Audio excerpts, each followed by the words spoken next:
ಮಚ್ಚ 1ನೇ ಕ್ಲಾಸ್ಗೆ ಸೇರಿಸಿದ್ರು. ಅವಾಗ ನಂಗೆ ಏನು ಅಂತಲೂ ಗೊತ್ತಾಗ್ಲಿಲ್ಲ. 2ನೇ ಕ್ಲಾಸಲ್ಲೂ ಹೋಗ್ತಿದ್ದೆ, 3ನೇ ಕ್ಲಾಸ್ಗೂ ಹೋಗ್ತಿದ್ದೆ. ಇಲ್ಲಿ ನೋಡ್ಬೇಕು. ಆಮೇಲಿಂದ ನವೋದಯ ಅಂತ ಗೊತ್ತು ಅನ್ಸುತ್ತೆ ನಿಂಗೆ. ನವೋದಯಕ್ಕೆ ಸೇರ್ಕೊಂಡೆ. ಅವಾಗೊಂದು ಹುಡುಗಿನ ಇಷ್ಟಪಟ್ಟಿದ್ದು. ಆ ಹುಡುಗಿ ಹೆಸರು ಹೇಳೋದು ಬೇಡ, ಎಸ್ ಅಂತ ಅನ್ಕೊ. ಹಾಂ,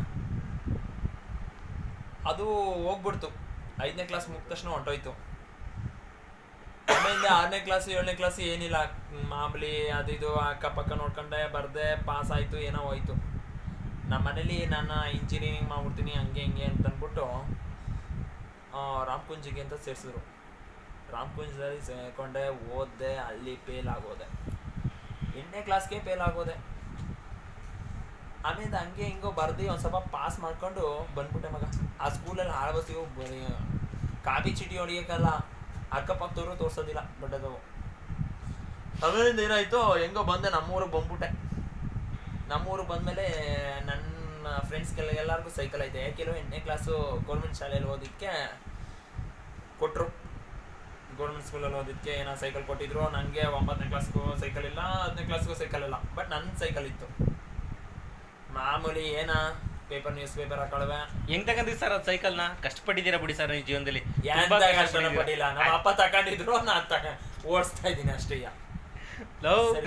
ಸ್ಟಾರ್ಟ್ ಒಟ್ನಲ್ಲಿ ಆ ಸೈಕಲಲ್ಲಿ ಆ ಪೇಪರ್ ಎಲ್ಲ, ನ್ಯೂಸ್ ಪೇಪರ್ ಎಲ್ಲ ಹಂಚುವೆ ಬರುವೆ. ಅವಾಗೊಂದು ಇಷ್ಟಪಟ್ಟಿದ್ದೆ, ಅದ್ರ ಹೆಸರು ಡಿ ಅಂತ ಅನ್ಕೋ. ಅವಳು ಸೈನ್ಸ್ ಹೋದ್ಲು, SLC ಪಾಸ. ಹೆಂಗೆ ಅಂದರೆ ಮಾಮೂಲಿ SLC ಎಕ್ಸಾಮ್ ಇತ್ತು, ಆ ಕಡೆ ಈ ಕಡೆ ಎಲ್ಲ ನೋಡ್ಕೊಂಡು ಪಡ್ಕೊಂಡು ಎಲ್ಲ ಬರ್ದ್ಬಿಡೋದು. ನಮ್ಗೆ ಗೊತ್ತಲ್ಲ ಮಂಡ್ಯದಲ್ಲಿ ಹೆಂಗೆ ಅಂತವ. ಸೊ ಹೆಂಗೋ ಪಾಸ್ ಆಯಿತು, ಹಂಗೋ ಹಿಂಗೋ. ಅದು ಎಂಥ ಮಾರ್ಕ್ಸು, ಒಳ್ಳೆ ಮಾರ್ಕ್ಸು. ಈ ಮಾರ್ಕ್ಸ್ ಹೇಳೋದು ಬೇಡ. ಆಮೇಲಿಂದ ಏನಾಯಿತು, PUCಗೆ ಹೋದೆ. ಅವಳು ಸೈನ್ಸ್ಗೆ ಹೋದ್ಲು, ನಾನು ಕಾಮರ್ಸ್ಗೆ ಹೋದೆ. ಕಾಮರ್ಸು ಅದು ಯಾವ ಥರ ಅಂದರೆ, ಫಸ್ಟ್ ಇಯರ್ ಹೋದೆ. ನನ್ನ ಹೆಸ್ರವನೇ ಇನ್ನೊಬ್ಬ ಇದ್ದ, ಬೋಳಿ ಮಗ. ಅವನ ಹೆಸರು ಮಧುಸೂದನ್ ಅಂತನೇ. ಅವನು ಶಿವಳ್ಳಿ ಮುಂಚೆ ಟ್ಯಾಕಿಸ್ ಇತ್ತು ಅಲ್ಲಿ ಆ ಜಾಗದಲ್ಲಿ. ಇವಾಗ ಸ್ಕೂಲ್ ಮಾಡ್ಬಿಟ್ಟು ಗ್ರೌಂಡ್ ಏನೋ ಮಾಡ್ಬಿಟ್ಟವ್ರೆ. ಆಮೇಲಿಂದ ನಾವು ಎಲ್ಲ ಅಲ್ಲೇ ಸಿಗಬೇಕಾಯ್ತು ತಿನ್ಕೊಂಡು, ಅಲ್ಲಿ ಇಲ್ಲಿ ಆಟ ಆಡ್ಕೊಂಡು ಹಂಗೆ ಹಿಂಗಿರುವ. ಅಲ್ಲಿ ಇದು ಎಕ್ಸಾಮೇ ಬರೆಯೋಕ್ಕೆ ಹೋಗಲಿಲ್ಲ ಫಸ್ಟ್ PUCನಲ್ಲಿ. ಇನ್ನು ಸೆಕೆಂಡ್ PUCನಲ್ಲಿ ಕರೆಸ್ಪಾಂಡೆನ್ಸ್ ಕಟ್ಟಿದೆ. ನಮ್ಮ ಅಪ್ಪ ಏನು ಮಾಡಿದ್ರು, ತೆಗ್ದು ಹಸ ಕಟ್ಟಾಕ್ಬಿಟ್ರು. ಯಾಕೆ ಈ ನನ್ನ ಮಗ ಬೋಳಿ ಮಗ ಸರಿಯಾಗಿ ಓದ್ತಾ ಇಲ್ಲ, ಹಂಗೆ ಹಿಂಗೆ ಅಟ್ಲೀಸ್ಟು ಇಲ್ಲಾರು ಸಂಪಾದನೆ ಮಾಡಲಿ, ಏನಾರು ಮಾಡಲಿ, ಹಂಗೆ ಹಿಂಗೆ ಅಂದ್ಬಿಟ್ಟು ಫಸ್ಟು 1-2 ಹಸ ತಂದರು, 3ನೇ ತಂದರು, 4-5 ತಂದ್ಬಿಟ್ರು. ಬೇಡ ಸಂಟ. ಯಾವ ಮಟ್ಟಿಗೆ ಅಂದರೆ ಪರಲೋಕ್ಕೂ ಕೇಳಬೇಕು, ಆ ಮಟ್ಟಿಗೆ ಆಯಿತು. ಆಮೇಲೆ ಏನಾಯಿತು, ಕರೆಸ್ಪಾಂಡೆನ್ಸ್ ಕಟ್ಟಿದೆ. ಆ ಎಕ್ಸಾಮ್ಗೂ ಹೋಗ್ಲೂ ಇಲ್ಲ, ಬರೀಲೂ ಇಲ್ಲ. ಸುಮ್ಮನೆ ಹೋಗೋದು, ಅಲ್ಲಿ ಇಲ್ಲಿ ಆಟ ಆಡ್ಕೊಬಾರ್ದು, ಹಿಂಗೆ ಹಿಂಗೆ ಆಗೋಗಿ ಫಿನಿಶ್ ಆಯಿತು. ನಮ್ಮ ಅಜ್ಜಿ ಊರಲ್ಲಿ ಇದ್ದಾಗ ಮಗ, ನಮ್ಮ ಅಣಿಯ ಏನಂತ ಗೊತ್ತಾ, ITI ಸೇರಿಸ್ಬೇಕು ಅಂತಂದ್ರು ಮನೇಲಿ. ಅದಕ್ಕೆ ನಾನು ಸೇರ್ಕೊಳ್ಳೋದಿಲ್ಲ ಹಂಗೆ ಹಿಂಗೆ ಅಂತ. ನಮ್ಮನೆ ಏನಂದ, ಯಾವುದೇ ಕಾರಣಕ್ಕೂ ಮೊದಲು ನಿನ್ನ ಸೇರಿಸ್ಕೊಳ್ಳೋದಿಲ್ಲ. ಯಾಕೆ ಅಂತಂದರೆ ನಿಂದು ಮಾರ್ಕ್ಸು ಅದು ಮೆರಿಟ್ ಮೇಲೆ ನೋಡ್ತಾರೆ, ಇಲ್ಲ ಅಂದರೆ ಸೇರಿಸ್ಕೊಳ್ಳೋದಿಲ್ಲ ಅಂತಂದ್ಬಿಟ್ಟು ಸರಿ ಅಂದ್ಬಿಟ್ಟು ಆಗ್ತೆ, ಅಪ್ಲಿಕೇಶನ್ ಆಗ್ತೆ. ಅದು ಮಾಮೂಲಿ ಕೌನ್ಸಿಲಿಂಗ್ ಏನೋ ಆಯ್ತದಲ್ಲ, ಹಂಗಾಯ್ತು ಮಗ. ಕೌನ್ಸಿಲಿಂಗ್ ಆದಮೇಲೆ ನೋಡ್ತೀನಿ, ಆ ಬಸ್ಸು ಸೀಟ್ ಸಿಕ್ಬಿಡ್ತು. ಅದೇನು ಯಾರು ಹಾಕಿರ್ಲಿವೋ ಏನೋ ಗೊತ್ತಿಲ್ಲಪ್ಪ. ಒಟ್ನಲ್ಲಿ ನಂಗೆ ಸೀಟ್ ಸಿಕ್ತು. ಎಲ್ಲಿ? ಮಂಡ್ಯದಲ್ಲಯ್ಯ. ಅಲ್ಲಿ ಹೋದೆ, ಎಕ್ಸಾಮ್ ಎಲ್ಲ ಆಯಿತು. ಹಂಗೂ ಹಿಂಗೋ ಅಲ್ಲೋ ಹಿಂಗೋ ಹಂಗೋ ಮಾಡ್ಕೊಂಡು ಅದು ಪಾಸ್ ಆಗೋಯ್ತು. ಅಲ್ಲೊಂದು ಇಷ್ಟಪಟ್ಟಿದ್ದೋ ಯಾವುದೋ ಒಂದು ಕೇಳುವ ಮಚ್ಚ, ಕೆ ಅಂತ ಆ ನೇಮ್ ಸ್ಟಾರ್ಟಿಂಗು. ಆಮೇಲಿಂದ ಏನಾಯಿತು, ಇಷ್ಟಪಟ್ಟಿದ್ದೇವೆಲ್ಲ ಅಷ್ಟೇ. ಆಮೇಲಿಂದ ಕ್ಲಿಯರ್ ಆಯಿತು. ಆಮೇಲೆ ನಮ್ಮ ಚಿಕ್ಕಪ್ಪ ಇದ್ದರು, ಅವ್ರು ಸತ್ತೋದ್ರು. ಆಮೇಲಿಂದ ಒಂದು ಸ್ವಲ್ಪ ಮೈಂಡ್ ಒಂದು ಸ್ವಲ್ಪ ಡೈವರ್ಷನ್ ಆದಂಗಾಗಿತ್ತು. ಒಂದು ಸ್ವಲ್ಪ ಟೆನ್ಷನ್ ಆಗಿದೆ, ಅದು ಏನೋ ಈ ಥರ ಒಂದು ಸ್ವಲ್ಪ ಡಿಸ್ಟರ್ಬೆನ್ಸ್ ಆಗಿತ್ತು. ಕಾರ್ ಕಲಿಯೋಣ ಅಂತ ಅಂದ್ಬಿಟ್ಟು ಕಲ್ತಿದ್ದಲ್ಲ, ಕಾರ್ ಡ್ರೈವಿಂಗ್ ಹೋದೆ ಮಗ. ಫಸ್ಟು ಕೊಟ್ಟರು, ಎಷ್ಟು ಕೊಟ್ಟರು ಗೊತ್ತಾ? 5,000 ರೂಪಾಯಿ ಕೊಟ್ಟರು ಮಗ. ಮಂಡ್ಯದಲ್ಲಿ 5,000 ರೂಪಾಯಿಗೆ ಹೋದೆ. ಮಟ್ವಾಗಿ ಒಂದು 20 ದಿವಸ ಕೆಲಸ ಮಾಡಲಿಲ್ಲ, ಏನೋ 18 ದಿವಸನೋ ಎಷ್ಟೋ ಮಾಡಿದ್ದೆ. ಅದನ್ನ ಕೌಂಟ್ ಹಾಕ್ಬಿಟ್ಟು ಇಷ್ಟು ಅಂದ್ಬಿಟ್ಟು ದಿನಕ್ಕೆ ಇಷ್ಟು ಅಂದ್ಬಿಟ್ಟು ಕೊಟ್ಟರು, ತಗೊಬಂದೆ. ಆಮೇಲಿಂದ ಇದೇನಾಯಿತು, ತಿರ್ಗಾ ಕಡ್ಡಿ ಬೆಳ್ಕೊಂಡು ಜೋಳದ ಕಡಿ ಹಾಕೊಂಡು ನಿಂತಿದ್ದೆ. ಆಮೇಲಿಂದ ಏನಪ್ಪ ಡಿಪ್ಲೊಮಾಗೆ ಸೇರಿಸ್ಕೊಂಡ್ರು. ನಮ್ಮ ಮನೇಲಿ ಡಿಪ್ಲೊಮಾ ಸೇರ್ಕೊಬಿಡು ಹಂಗೆ ಹಿಂಗೆ. ನಮ್ಮ ಅಪ್ಪಂಗೆ ಹೇಳಿದೆ, ನೀವು ಕಟ್ಟೋದು ಫೀಸು ವೇಸ್ಟು, ಹಾಂ ನಾನು ಯಾವುದಕ್ಕೆ ಪಾಸ್ ಆಗೋದಿಲ್ಲ ಹಾಂ ಅಂತೆಲ್ಲ ಹೇಳಿದೆ. ಗಿಣಿಗೆ ಹೇಳ್ದಂಗೆ ಕುಂಬಿಸ್ಕೊಂಡು ಕೇಳಲಿಲ್ಲ. ಒಟ್ಟಿನಲ್ಲಿ ಹೆಂಗೋ ಆತಗೆ ಆದಂಗೆ ಆಗಲಿ ಅಂದ್ಬಿಟ್ಟು ಅದಕ್ಕೂ ಆಗ್ತೆ. ಡೀಟೇನಾಗಿ ಹೊಂಟೋಯ್ತು, ಕಿತ್ಕೊಂಡು ಹೋಯ್ತು. ತಿರ್ಗಾ ಹೋಗ್ಲಿಲ್ಲ ಕಾಲೇಜ್ಗೆ, ಬಿಟ್ಟೆ. ಆಮೇಲಿಂದ ಕಾರ್ಗೆ ಸೇರ್ಕೊಂಡೆ ಮಗ. ಕೊಟ್ಟರು ಎಲ್ಲಿ ಇದ್ರದ್ದವು ಎಷ್ಟು ಜನ ಹಾಸ್ಪಿಟ್ಲಲ್ಲಿ ಕಾರ್ ಡ್ರೈವಿಂಗ್ ಸೇರ್ಕೊಂಡೆ. ಫಸ್ಟ್ 10,000 ರೂಪಾಯಿ ಕೊಡ್ತಿದ್ರು. ಆಮೇಲೆ ಒಂದು 13,000 ಏನೋ ಕೊಟ್ಟರು. ಜಾಯ್ನ್ ಆದೆ, ಎಲ್ಲ ಆಯಿತು. ಬಟ್ ಡಿಪ್ಲೊಮಾದು ಒಂದು ಸ್ಟೋರಿ ಇರಲಿಲ್ಲ ಅಲ್ಲ. ಆ ಡಿಪ್ಲೊಮಾದು ಇವಾಗ ನೆನಪಾಯ್ತು. ಅಲ್ಲೋ ತುಂಬಾ ಮಿಕ್ಕಿದವೆಲ್ಲ ಇಷ್ಟಪಟ್ಟಿದ್ದು, ಅದೆಲ್ಲ ಕಾಮನ್. ಅದು ತುಂಬಾ ಇಷ್ಟಪಟ್ಟಿದ್ದು ಎಮ್ಮಿಂದನೇ. ನನ್ನ ಲೆಟರ್ ಯಾವುದೋ ಸ್ಟಾರ್ಟಿಂಗ್ ಅಂತ ಬಂದಿತ್ತು, ಅಲ್ಲೂ ಅಷ್ಟೇ ಎಮ್ಮಿಂದ ಇಷ್ಟಪಟ್ಟಿದ್ದು. ತುಂಬಾ ಇಷ್ಟಪಟ್ಟು ಇವಾಗಲೂ ಇಷ್ಟಪಟ್ಟಿದ್ದೀನಿ. ಅದು ಹಂಗೆ ಐತೆ ಅಷ್ಟೇ. ಅದಾದಮೇಲೆ ಇದು ಬಂದಿದೆಯಲ್ಲ, ಎಲ್ಲಿ ಬಂದಿದೆ ಮಗ? ಹಾಸ್ಪಿಟ್ಲಿಗೆ ಬಂದಾದ್ಮೇಲೆ ಮಾಮೂಲಿ ಎಲ್ಲ ಫ್ರೆಂಡ್ಸ್ ಎಲ್ಲ ಸಿಕ್ಕಾಬಿಟ್ಟೆ ಇದ್ರು. ಆರಾಮಾಗಿ ಹಂಗೆ ಹಿಂಗೆ ಅಂದ್ಕೊಂಡು ಅಲ್ಲೊಂದು ವರ್ಷ ಆಯಿತು. ಆಮೇಲೆಲ್ಲ ಅಲ್ಲೂ ಯಾಕೋ ಮನ್ಸು ಒಪ್ಪಲಿಲ್ಲ, ಬಿಟ್ಟೆ. ವಾಪಸ್ ಬಂದೆ. ಅಲ್ಲಿ ಓನರ್ ಜೊತೆ ಸರಿಯಾಗಿ ಹೊಂದ್ಕೊಳ್ಳೋಕ್ಕಾಗ್ತಿರ್ಲಿಲ್ಲ. ಇನ್ನೇನು ಬಂದ್ಬಿಟ್ಟು ಫಸ್ಟು ಸ್ಟಾರ್ಟಿಂಗು ಈ ಸ್ವಿಫ್ಟು ಚೆನ್ನಾಗಿತ್ತು ಮಾತ್ರ ಓಡ್ಸೋಕ್ಕೆ.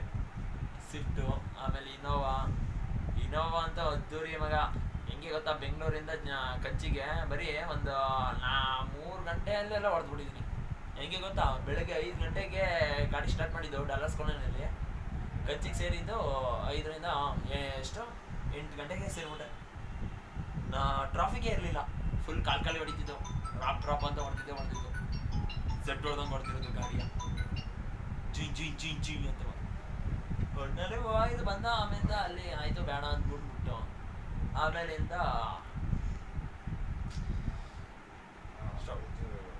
ಮಗ ಫುಲ್ಲು ಶಾರ್ಟಾಗಿ ಹೇಳ್ತಾ ಇರೋದು ಮಗ, ಡೀಪಾಗಿ ಹೇಳ್ತಿಲ್ಲ. ಸ್ವಲ್ಪ ಶಾರ್ಟಾಗಿ ಹೇಳ್ತಾ ಇದ್ದೀನಿ, ಬೇಜಾರು ಮಾಡ್ಕೊಡ. ಅಲ್ಲಿಂದ ಬಂದು ಇನ್ನು ವಾಪಸ್ ಹೊಂಟದೆ. ವಾಪಸ್ ಹೋಗಿದ್ದು. ಆಮೇಲಿಂದ ಇನ್ನೊಂದು ಇಲ್ಲೇ ಜಯನಗರದಲ್ಲಯ್ಯ 4th ಬ್ಲಾಕಲ್ಲಿ ಸುಧೀರ್ ಬಾಬು ಅಂತ, ಅವ್ರಿಗೆ ಕಾಂಟ್ಯಾಕ್ಟ್ ಬೆಳೆಸ್ಕೊಂಡು ಆಮೇಲಿಂದ ಅವ್ರಿಗೆ ಕಾರ್ ಡ್ರೈವರಿಂಗ್ ಬೇಕಾಗಿತ್ತು ಅಂತ ಗೊತ್ತಾಯ್ತು. ಆಮೇಲಿಂದ ಅವ್ರಿಗೆ ಅಂದರೆ ಅವ್ರಿಗೆ ಅಲ್ಲ, ಸ್ವಾಮೀಜಿಗೆ ಅಂತ. ಸ್ವಾಮೀಜಿಗೆ ಸೇರಿಕೊಂಡೆ. ಆ ಸ್ವಾಮೀಜಿನ ಸ್ವಾಮೀಜಿನ ಮಗ, ಬಡ್ಡಿ ಮಗ. ಆ ಪಿಜ್ಜಾ ಬರ್ಗರ್ ಎಲ್ಲ ತಿಂತ. ನನ್ನ ಮಗ ಸ್ವಾಮೀಜಿ ಅಂತಲೇ ಗೊತ್ತಿರಲಿಲ್ಲ ಅಂತ ಮಗ. ಸೊ ಆಮೇಲಿಂದ ಹೋದಾಗ ಏನಿಲ್ಲ, ಬೆಳಗ್ಗೆ ಎದ್ದು ಹೂವನ್ನ ತಗೊಂಡೋಗಿ ಇಲ್ಲಿ ಜಿಗಣಿ ಹತ್ರ ಹೂವು ಕೊಟ್ಬಿಡೋದು. ಆಮೇಲಿಂದ ಬರೋದು, ಸ್ವಾಮೀಜಿ ಕರ್ಕೊಂಡು ಹೋಗೋದು, ದೇವಸ್ಥಾನ ಕರ್ಕೊಂಡು ಹೋಗೋದು, ಬರೋದು. ತಿರ್ಗಾ ಸಾಯಂಕಾಲ ಒಂದ್ಸತಿ ಕರ್ಕೊಂಡ್ಬಿಟ್ರೆ ಮುಗಿದೋಯ್ತು ಕೆಲಸ, ಇನ್ನೇನಿಲ್ಲ. ಇಷ್ಟೇ ಅಂದ್ಕೊಂಡು ಸುಮ್ಮನಿದ್ದೆ. ಆಮೇಲೆ ಇದಕ್ಕಿದಂಗೆ ದಿಢೀರ್ ಅಂತವ ಇಲ್ಲಿಂದ ಮಧ್ಯಪ್ರದೇಶ ಹೊಡಿಬೇಕು ಅಂತ ಗಾಡಿ ಕೇಳ್ತ ಕೆಲಸ ಅಂದ್ಕೊಂಡು ಹಿಂಗೆ ಹೋಗಿದ್ದು ಹಿಂಗೆ ಬಂದ್ಬಿಡೋದಾದ್ರೆ ಓಕೆ. ಹೋಗ್ಬಿಟ್ಟು ಅಲ್ಲೇ ಒಂದು 20 ದಿವಸ ಇರ್ಬೇಕಂತೆ ಅಂತೆಲ್ಲ ಗೊತ್ತಾಯ್ತು. ಅದಕ್ಕೆ ಆಗೋದಿಲ್ಲ ಅಂತ ಅಂದ್ಬಿಟ್ಟು ಮೊದಲನೇ ಸತಿ ಹೋಗ್ಲಿಲ್ಲ. ಆಗಲ್ಲ, ನನ್ನ ಕೈ ಬರೋಕೆ ಆಗೋದೇ ಇಲ್ಲ, ಹಂಗೆ ಹಿಂಗೆ ಅಂತ ಅಂದ್ಬಿಟ್ಟೆ. ಆಮೇಲೆ 2ನೇ ಸತಿ ಹೋಗ್ಲೇಬೇಕು ಅಂದರು. ಸರಿ ಆಯ್ತು ಬಿಟ್ರಪ್ಪ, ಇನ್ನೇನು ಆಮೇಲೆ ಎಕ್ಸ್ಟ್ರಾ ಅಮೌಂಟ್ ಕೊಡ್ತೀನಿ ಅಂದರು. ಸರಿ ಆಯ್ತು ಇನ್ನೇನಪ್ಪ ಅಂದ್ಬಿಟ್ಟು ಹೋದೆ. ಅಂದರೆ ಕರ್ಕೊಬರಕ್ಕೆ ಮಾತ್ರ ಹೋಗಿದ್ದು. ಇದರಿಂದ ಅದು ಚೆನ್ನೈಗೆ ಹೋಗ್ಬಿಟ್ಟು ಏನಪ್ಪ ಶಿಲೆಯನ್ನು ಇಸ್ಕೊಬೇಕಾಯ್ತು. ಇಸ್ಕೊಂಡು ಬಂದ್ಬಿಟ್ಟು ಆಮೇಲಿಂದ ವಾಪಸ್ ಬಂದ್ಬಿಟ್ಟು ಬೆಂಗಳೂರಿಂದ ಮದುವೆ ಸ್ಟೇಷನ್ಗೆ ಹೊಡೆದಿದ್ದು ಗಾಡಿಯ. ಮಗ ಹೊಡೆದ ಕಂಟಿನ್ಯೂಸ್ ಆಗಿ ಹೊಡೆದಿದ್ದೀವಿ, ನಿದ್ದೆನೇ ಮಾಡಿಲ್ಲ, ಹಂಗೆ ಹೊಡೆದಿದ್ದೀವಿ. ಆಮೇಲೆ ಆ ಕಡೆಯಿಂದನೂ ಅಷ್ಟೇ, ಅಲ್ಲಿ 5 ಗಂಟೆಗೆ ಏನೋ ಬಿಟ್ಟಿದ್ದು ಮಗ. 5 ಗಂಟೆಯಿಂದ 5 ಗಂಟೆ, ಇವತ್ತು ಸಾಯಂಕಾಲ 5 ಗಂಟೆ ಬಿಟ್ರೆ ನಾಳೆ ಸಾಯಂಕಾಲ 4 ಗಂಟೆಗೆ ಇದು ಬನ್ನೀರ್ಘಟ್ಟ ರೋಡ್ಗೆ ಬಂದು ಅಲ್ಲಿ ಅವ್ರ ಮನೆ ಇರೋದು, ಸ್ವಾಮೀಜಿ ಮನೆ. ಬೆಳಿಗ್ಗೆ ಸಾಯಂಕಾಲ 4 ಗಂಟೆಗೆ. ಒಟ್ಟು 23 ಅವರ್ಸು, 1400 ಚಿಲ್ಲರೆ ಏನಾಯಿತು. ಮಧ್ಯದಲ್ಲಿ ಎಲ್ಲ ಸ್ಟಾಪ್ ಅಂದರೆ ಮಾಮೂಲಿ ಟೀ ಕಾಫಿ ಅದು ಇದು, ಅದಕ್ಕೆ ಮಾತ್ರ ರೆಸ್ಟ್ ಇಲ್ಲ ಅಷ್ಟೇ. ಆಮೇಲೆ ಮನೇಲಿ ಕೇಳೋರು ಸುಮ್ಮನೆ ಬಿಡಿಸ್ಬಿಟ್ರು ಕೆಲಸ ಬೇಡ ಅಂತ ಅಂದ್ಬಿಟ್ಟು. ಆಮೇಲೆ ಏನಾಯಿತು, ಯೋಗಕ್ಕೆ ಸೇರ್ಕೊಂಡು ಯೋಗಕ್ಕೆ ಹೆಂಗ್ ಸೇರ್ಕೊಂಡೆ ಅಂತಂದ್ರೆ ನಮ್ಮ ಅತ್ತೆ ಕಡೆಯಿಂದ. ನಮ್ಮ ಅತ್ತೆ ಇಲ್ಲಿ ಕಾರ್ ಡ್ರೈವಿಂಗ್ ಎಲ್ಲ ಮಾಡಬೇಡ ಹಂಗೆ ಹಿಂಗೆ ಅಂದ್ಬಿಟ್ಟು ಇದಕ್ಕೆ ಇಲ್ಲಿ ಮೈಸೂರಲ್ಲಿ ಯೋಗ ಕ್ಲಾಸ್ಗೆ ಸೇರಿಸಿದ್ರು. ಅವರು ಏನು ಉದ್ದೇಶ ಇಟ್ಕೊಂಡಿದ್ರು, ಬೇರೆ ದೇಶಕ್ಕೆ ಕಳ್ಸಮ್ಮ, ಮಿನಿಮಮ್ ಒಂದೂವರೆಯಿಂದ 2 ಲಕ್ಷ ಸ್ಯಾಲ್ರಿ ಇರುತ್ತೆ, ಹಂಗೆ ಹಿಂಗೆ ಅಲ್ಗಾರ ಕಳ್ಸಿದ್ರೆ ಆಯ್ತದೆ ಅಂತ. ಮಗ ಸೇರ್ಕೊಂಡೆ, ಮಗ ಕಲ್ತೆಲ್ಲ ಆದ್ಮೇಲೆ ನಮ್ಮ ಫ್ರೆಂಡ್ ಅತ್ತೆ, ನಮ್ಮ ಅತ್ತೆ ಇದೆಯಲ್ಲ, ನಮ್ಮ ಅತ್ತೆ ಫ್ರೆಂಡು ಕರ್ಕತೀನಿ ತಂದವರು ಆಮೇಲಿಂದ ಆಗೋದಿಲ್ಲ ಅಂತಂದು ನಾನು ಮಗ ಪಾಸ್ಔಟ್ ಮಾಡಿಸಿ ವೀಸಾಗೂ ಅಪ್ಲೈ ಮಾಡಿ ಎಲ್ಲ ಆಯಿತು. ಆಮೇಲೆ ಕೊರೋನಾ ಅವತ್ತು, ಆಮೇಲಿಂದ ಕೊರೋನಾ ಕರೆಕ್ಟು ಕೊರೋನಾ ಇನ್ನೂ ಕೊರೋನಾ ಸ್ಟಾರ್ಟ್ ಆಗಿರಲಿಲ್ಲ. ವೀಸಾಗೆ ಅಪ್ಲೈ ಮಾಡಬೇಕು, ಅದು ಅಪ್ಲಿಕೇಶನ್ ಎಲ್ಲ ಇದು ಮಾಡ್ದೋ. ಅಪ್ಲಿಕೇಶನ್ ಎಲ್ಲ ಇದಾದ್ಮೇಲೆ ಇದು ಏನೋ ರೆಫರೆನ್ಸ್ ಅದೇನೋ ಬೇಕಂತ ಏನೋ ಹೇಳ್ತಾರಲ್ಲ, ಅದಕ್ಕೇನೋ ರೆಫರೆನ್ಸ್ ಎಲ್ಲ ಇದು ಮಾಡಿದ್ದು. ಆಮೇಲೆ ಅವಾಗಲೇ ಕೇಳಿದ್ದು ಎಲ್ಲ ಮಾತಾಡಿದ್ದು ಹೆಂಗೆ ಮಾಡಿಸ್ಬೇಕು ಏನು ಎತ್ತ ಅಂತವ. ಸೊ ಅವಾಗ ಕಿರಿಕಾಯ್ತು, ಇವಾಗ ಬೇಡ ಇವಾಗ ಆಗಲ್ಲ ಅಂದ್ರು. ಒಂದ್ಸರಿ ಆಯ್ತು ಅಂದ್ರು, ಏನಕ್ಕೆ ಹಂಗೆ ಹಿಂಗೆ ಅಂತ ಇದು ಮಾಡಿದ್ಕೆ ಇಲ್ಲ ಆಗಲ್ಲ ಹಂಗೆ ಹಿಂಗೆ ಅಂತ ಮುಂಚೆನೇ ಹೇಳ್ಬೇಕಲ್ವಾ ಅವರು.